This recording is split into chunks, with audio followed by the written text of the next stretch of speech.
Hello, all you tiny, beautiful people that live inside my computer. My name is Finn, and today I don't know what to talk about. So, we're kind of just going to talk about whatever pops into my head as I'm recording. Um, so, I'm just kind of going to talk about stuff for a while as it pops in. Me and my girlfriend have been watching the MCU, and it's been really fun. There's been a couple movies that I completely forgot were worth a shit.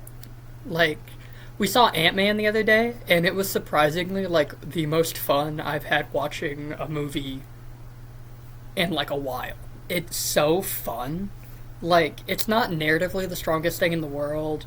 It has some really good acting, but it's just so fun. It's just so fun. Still trying to find time to watch Doctor Strange. She started working again. Not that she was unemployed. She just is a teacher, therefore her job is, like, you get it. And I've been working, and then da-da-da-da-da. But currently we're on Doctor Strange, so we're getting there. We're getting through the Infinity Saga. I've been hanging out with cats. I've had a couple days off, so I've just been, come here, Puzz. Just been hanging out with these things. Poor baby. Right before we moved, I played through Life is Strange 2, and I had a lot of fun. I had my complaints with the game, but I would play it, and I would only play it in front of her because we really like those story-driven, like, choice games. Like, we played all of the Walking Dead games together, and da-da-da-da-da. So I felt like playing those in front of her, which I did. It's great. Life is Strange 2 was very fun, and I loved a lot of it. There were some things that we even talked about it last night, where I was like, man, this is... Because I was playing Life is Strange 3, True Colors, and I was like, this is so much better than the last one, and the last one was, like, really good. I've enjoyed Life is Strange 2 and 3 so goddamn much that I want tattoos of those games. I want the tattoo that you can get if you let Cassidy pick one out for you in, like, episode 3 of the trees. I don't want it on my wrist like Sean gets. I get it on, like, my leg. And then I want to get Alex's hand tats at some point. They're so goddamn cute. I love her. TLDR, I'm playing through Life is Strange 3. As of recording this, I've beaten Chapter 4. We're going into Chapter 5 whenever she gets home from work. But... it's been really fun. I've really enjoyed it. Those choice-based games, like, really tug on my heartstrings. They really, like, make me feel stuff. Hi, Kenny. Come here, Bubba. Beautiful man. He's a beautiful man. He's a beautiful baby. Oh, what are you doing? Grabbing at me for? Ow. Me and my girlfriend have been playing a lot of Overwatch. Her more than me, because I have to take breaks from it. The game itself doesn't upset me, but people on my team being just, like, very not good makes me unhappy. Like, I'm not great at Overwatch, but I'm good. Like, I would say I'm thoroughly, like, a 6 out of 10 in Overwatch. And whenever I play tank, I'd say I'm a 7. I'm pretty good. Especially if I'm Ramatra. I'd go as far to say I'm like a 8 as Ramatra, 7 as most other tanks, 6 on average. I'm pretty good. And I think my girlfriend's really good at support and tank. Not very good at DPS, which is, it's okay. I still love her. And she's still very valid and very good at the game. She's a better support than me, I think. But I'd say we're pretty good. Not like... We lose, Overwatch is a team sport. You're gonna get losses that you can blame on yourself. You can blame on others. Sometimes it's just the other team's better. It's okay. But sometimes when somebody on my team is, like, just abysmal, I get, like, unbelievably upset. Like, I get, like, angry. Because it's like... We're in, like, a gold 4 lobby, and somebody on my team has, like, no stats. And it's like, how did you get here? how are you at this point? Or, for a while, she was ranked in platinum and I was ranked in gold, like the bottom of gold, even though we played all of our games at the same time. So it's not like her rank would have grown without me. You know, like we would play the exact same games. And typically, my stats as tank would be better than hers as support. And still, her rank would go up, mine would go down. Weird. But, point being, there was a period where it was like I was in the bottom of gold, she was in the bottom of platinum. And we would get into games that were from plat all the way down to like high bronze. Which is 1, 2, 3, 4, 5, 6, 7, 8, 9, 10, 11, 12 ranks apart? How does that even happen? But like when we're playing and people on our team are just like abysmal or not trying or throwing, or if they're like trolling us, it's like I get unreasonably angry and have to just stop playing. And it's never like, if the enemy team is better than me, we're chill. You know, like I'm not going to be mad at somebody for being better than me at the video game. But if they're like trolling or cheating or being toxic, I get pissed. So I have to take breaks. And most video games don't have the capability to piss me off. It's like Overwatch and then like platformers. I get pissed off with platforming games. If I'm playing a platformer and I just can't do it, I get pissed. Recently I've been getting much better at not being pissed off. I've been getting a lot better at not being pissed off all the time. Obviously I still get angry, I still have my slip-ups, I still curse a lot, like a sailor some days. But I'm getting much, much better. Speaking of things me and my girlfriend do, we have plants now. I'll make a YouTube short or something about them. But we've started making our own little plants, or planting our own plants and stuff out there. We've got like cute pots and stuff for them. And it's been fun to watch those grow. It's been a little under a week. Some of them are growing better than others, but I think it's the type of flower they are. Like, some of them are flowers. We have a thing that's strawberries. We have a cactus. The cactus is growing extremely slow. It barely looks like the seeds have even, like, done anything. Which I guess makes sense because it's a cactus. But, it's been nice. Just going out there every day and watering everything other than the cactus because it still looks like it's, like, soaking wet and it's been 6 days since we gave it any water. We went to a shop and talked about getting like a plant for our porch area that's a little bigger. We decided not to because it's going to start getting colder soon, and living in a more northern state, that means death for stuff like that. We were originally thinking of getting like a small tree, but we were told specifically that it wouldn't survive, so we're not going to do that. There's been a lot of stuff going on at the house, not between me and her, but of like, we've had people working on stuff in our basement, our laundry room. Apparently our bathtub leaks, so that's great. All of our wiring for the like house needed to be redone. We had a lot of stuff happen that needed to be fixed. So there's been people in and out pretty much every day for a while, which has been not great. I did buy a new TV last week, a really big one. Well, I bought 2 new ones. I bought a small new one for my room, and then for our living room, I bought this big motherfucker. I'll just turn this around. There's nothing on it right now. Big fucking TV. I don't know if it shows how big that is because the camera's not near it. I'm wearing a very tiny shirt. I don't give a fuck. I don't care. It's like, this motherfucker big. And long. Big ass shirt. Big ass shirt? Big ass TV. Small ass shirt. Hello, cat. Try not to point you guys directly at the sun.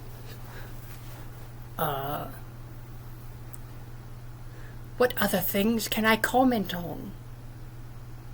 The cats are starting to, like, fall in love with this space. They're starting to just to be so happy with the house and with the amount of space they have and the amount of like beds they have and tunnels they have and toys they have, and their litter boxes aren't stuffed into one bedroom and that's all they get. I think they're getting to the point where this is home for them, which is great. Ow, Puddle is biting me. Overall, it's just been so far, August has been a pretty good month for me. I'd like it to stay that way. I'd really like it to stay that way, but we'll see.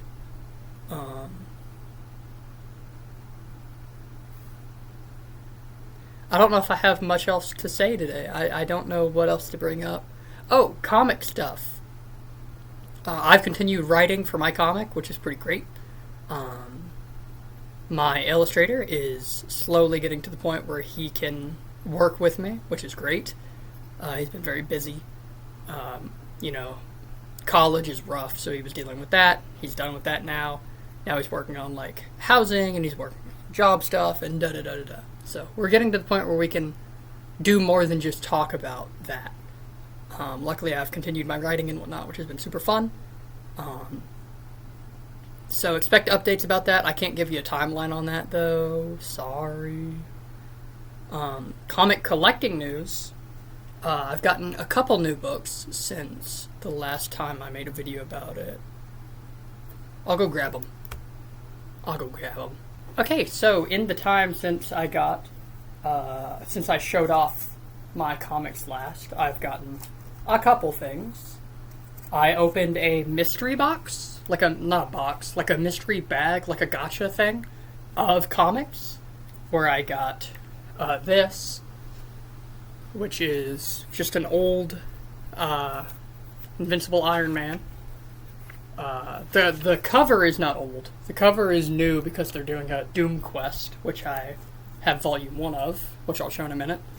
But it's got like all of the old advertisements on it, and then like inside it has what I believe to be the original cover on it, and then none of the art's been redone, so it's still the older art from the Invincible Iron Man, which is pretty fucking cool, I think.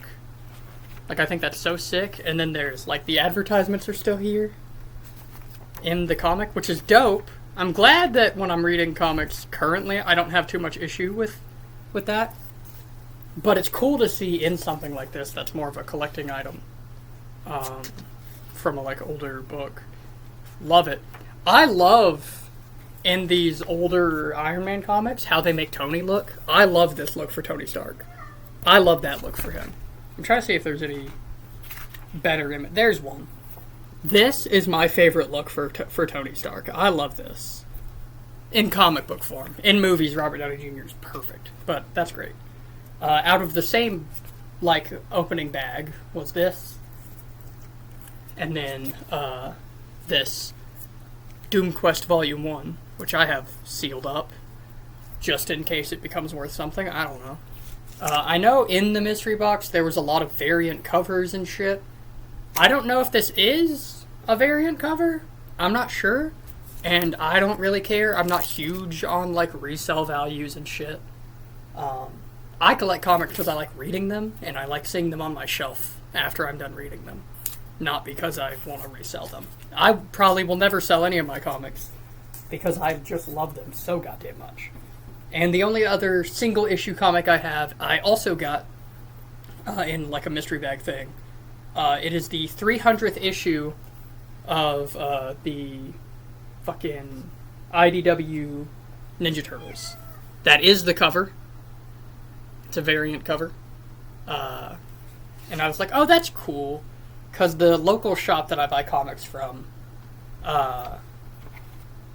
doesn't have much Ninja Turtle stuff, but they randomly had this, like, on the counter, and I was like, oh, that's cool, it's their 300th issue. Sure, I'll take it. I'll buy one of those. It was only, like, $6 or something. I'll probably read the IDW Ninja Turtle stuff at some point. I want to get the Mirage, like the 1980s run of Ninja Turtles first. But yeah, I got that. I think that's cool. So those are my my 3 single issues. And then my DC stuff. I got another DC compact, We 3, which is fucking depressing. I've been waiting to read this because I was at a pretty rough spot a couple weeks ago whenever I got it. And I was like, I don't know if I want to read a comic about, like, animals going through just horrid shit while I'm feeling bad. But this is Grant Morrison. Grant Morrison is my second favorite writer, like, ever. First being Chip Zdarsky. I love me some Grant Morrison. Grant Morrison, anything Marvel, anything DC, especially his Superman, their Superman, my apologies, is tremendous. For those who don't know why I said that, Grant Morrison goes by they, them pronouns, and is a beautiful individual who makes tremendous stuff. If you've ever heard of All-Star Superman, that's Grant. Grant Morrison's Batman run is a very, like, divisive comic. There's a lot of people who love and a lot of people who hate Grant Morrison Batman, and there's not much in between. Someday I'll read it and give my 2 cents. But We 3 is a Grant Morrison and Frank. I want to say it's Cutely. I'll just spell it. It's Quitely. Quitely? I don't know. I don't mean to say their name wrong. I hadn't heard of them besides this. And I've heard many good things about this, and I watched a video about it in, like, I don't know, 2020, maybe? I don't know. It was a while ago. It was a minute ago. But it's pretty good. It's kind of gross. It's, like, one of the hardest things that I remember, like, hearing about. Because a lot of comic books are, like, the gritty stuff is just, like, gritty, edgy. This is, like, Guardians of the Galaxy 3 Rocket Raccoon sadness type of grit. Which is awesome and terrible at the same time. And then the other DC thing I got is Absolute Batman. Because I already have Absolute Martian Manhunter, which is one of the most tremendous things I've read in my entire life, by the way. I want more of that. But I have Absolute Martian Manhunter and Absolute Wonder Woman, which I think is the best Wonder Woman comic that's come out since, like, 2008. And it's the best, like, Martian Manhunter thing that probably ever come out. And Absolute Martian Manhunter is probably my favorite DC comic that's come out since, like, Scott Snyder's original Batman run. Not this. I haven't read this yet. But I've heard everything about it because everyone in the comic sphere has heard everything about Absolute Batman. Sadly, I made a mistake and got Volume 2 of this instead of Volume 1. So I'm going to have to purchase Volume 1 first. But the cover's cool. All of the art in this book is fucking tremendous. Because I've seen so much of this art already. It's very good shit. I picked up One World Under Doom, which is when Dr. Doom takes up the mantle of Sorcerer Supreme. This book is really fucking good. If you're interested in reading something about Dr. Doom before Doomsday comes out, pick this up. This is fucking great. Or I think it's great. I think his relationship with Valeria Richards is the best part of all of this book. His relationship with Val is definitely the most important part of this book. Fucking great shit. Great shit. I picked up the beginning of Miles Morales' 2018 to 2022 run. This shit's good. The art is fucking tremendous all the way through. I think Miles is, in the comics of the Ultimate Universe, Miles was kind of a weird one for me, because I love the idea of Miles, and then the PS4 game and PS5 game Miles, I love him. Spider-Verse Miles, I love him. But the comic Miles, I was always, like, kind of weirded out by, because I just felt like he didn't have a whole lot of character in that original, like, Bendis run. But then you get to this shit, and it's like, this Miles is so fucking fun. He's so fun, he's so smart, he's so, like,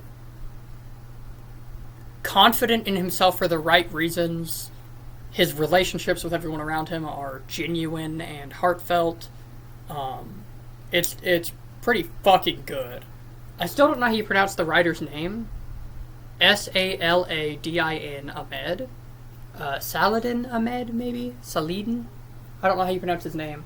But he is my favorite Spider-Man writer, not named Chip Zdarsky or JMS. Like, it's JMS, Chip Zdarsky, this motherfucker right here.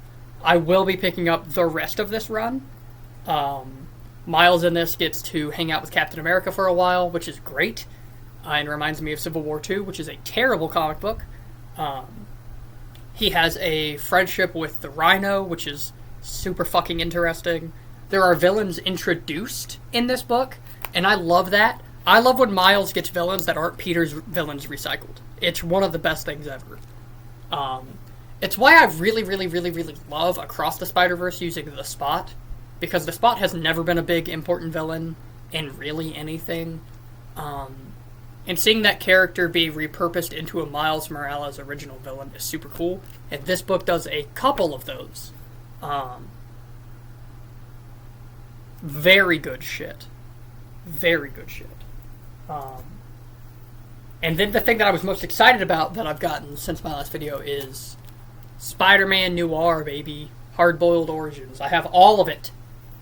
I love Spider Noir. I've loved Spider Noir since Shattered Dimensions came out, and I played it on the Wii, then I played it on the Xbox, then I played it on the PlayStation.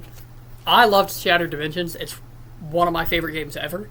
The only reason it's not my favorite Spider-Man game is due to the fact that Spider-Man PS4 came out. Spider-Man PS4 is my favorite game ever. This is fucking tremendous. It collects all of Spider-Man Noir 1 through 4, which was the original one. The run where, like, the Vulture eats Uncle Ben and everything. Eyes Without a Face 1 through 4, which is... It, like, makes its own villain for that one, which is pretty fucking cool. Well, it makes its own villain, but it also uses Doc Ock as a Nazi. And we love punching Nazis. We love a man who punches a Nazi. And then it has a couple, like, one-offs in there. Edge of Spider-Verse and Spider-Geddon. It also has Spider-Verse team-up, where him and Six-Arm Spider-Man? Four-Arm? Six-Arm? Him and a Spider-Man with a bunch of... Him and Six-Arm Spider-Man team-up.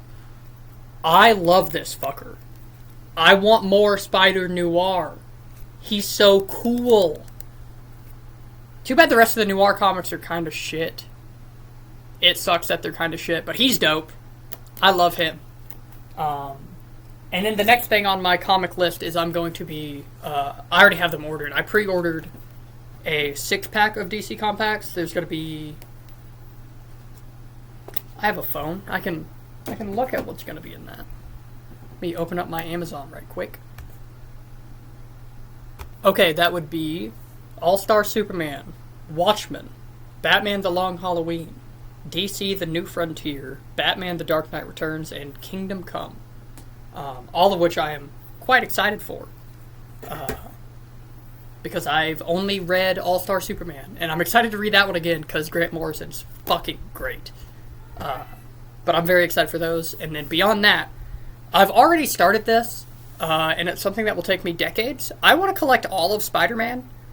Like, because I have a couple omnis of Ultimate Spider-Man. I want to collect all of Spider-Man. I want to get the Lee and Ditko era, and then I want to get, like, the adjectiveless Spider-Man. I want all of Amazing Spider-Man. I want the Omni of Spectacular Spider-Man by Zdarsky. I want Peter Parker, the Amazing Spider-Man. I want all of it. All of it. It'll take me decades to collect all of that. But I want them all.